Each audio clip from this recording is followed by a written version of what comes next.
ಕರ್ನಾಟಕ ರಾಜ್ಯ ಮಹಿಳಾ ಆಯೋಗದ ಅಧ್ಯಕ್ಷೆ ಡಾಕ್ಟರ್ ನಾಗಲಕ್ಷ್ಮಿ ಚೌಧರಿ ಅವರು ಪುತ್ತೂರಿಗೆ ಭೇಟಿ ನೀಡಿದ್ದು, ಈ ವೇಳೆ ಮದುವೆಯಾಗುವುದಾಗಿ ನಂಬಿಸಿ ವಂಚಿಸಿದ ಪ್ರಕರಣದ ಸಂತ್ರಸ್ತೆ ಮನೆಗೆ ಭೇಟಿ ನೀಡಿ ಸಾಂತ್ವನವನ್ನ ಹೇಳಿದ್ದಾರೆ.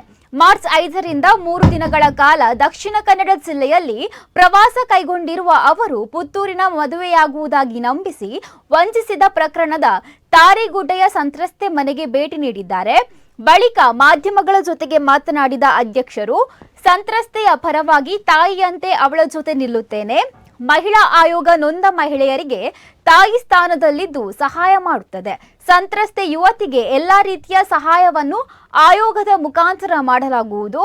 ಯುವತಿಯ ಮುಂದಿನ ಶಿಕ್ಷಣಕ್ಕೆ ಬೇಕಾದ ಎಲ್ಲ ವ್ಯವಸ್ಥೆಯನ್ನ ಮಾಡಿ ಆಕೆಯನ್ನ ಆರ್ಥಿಕ ಶೈಕ್ಷಣಿಕವಾಗಿ ಸದೃಢಗೊಳಿಸುವ ಪ್ರಯತ್ನವನ್ನು ಮಾಡುತ್ತೇನೆ. ಪ್ರಕರಣ ನ್ಯಾಯಾಲಯದ ಮುಂದೆ ಇರುವಾಗ ಇದಕ್ಕಿಂತ ಹೆಚ್ಚು ಮಾತನಾಡಲು ಸಾಧ್ಯವಿಲ್ಲ ಎಂದು ಅವರು ಹೇಳಿದ್ದಾರೆ.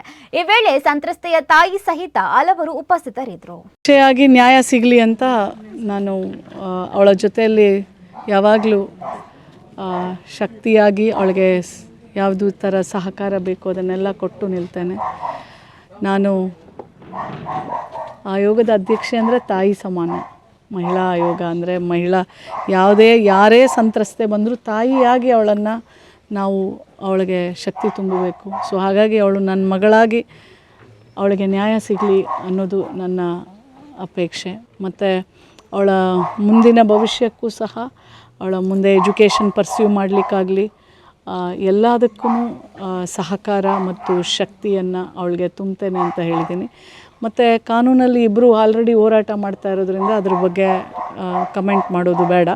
ಕಾನೂನಲ್ಲಿ ನ್ಯಾಯ ಸಿಗತ್ತೆ ಅನ್ನೋ ನನಗೆ ಸಂಪೂರ್ಣ ಭರವಸೆ ಇದೆ. ನಡೀತಾ ಇದೆಯಲ್ಲ, ಇನ್ನು ಬೆಂಬಲ ಏನಿದೆ, ಕಾನೂನು ಪ್ರಕಾರ ಹೋರಾಟ ನಡೀತಾ ಇದೆ. 100% ಆಯೋಗ ಅಂದರೆ ಕಮಿಷನ್ ಅಂದರೆ ಕಾನೂನಿನ ಒಂದು ಅಂಗ. ಸೊ ಕಾನೂನು ಪ್ರಕಾರ ಹೋರಾಟ ಮಾಡ್ತಾ ಇರೋ ಮಗಳಿಗೆ ಖಂಡಿತವಾಗ್ಲೂ ನಾವು ಅವಳ ಪರ ಇರ್ತೇವೆ.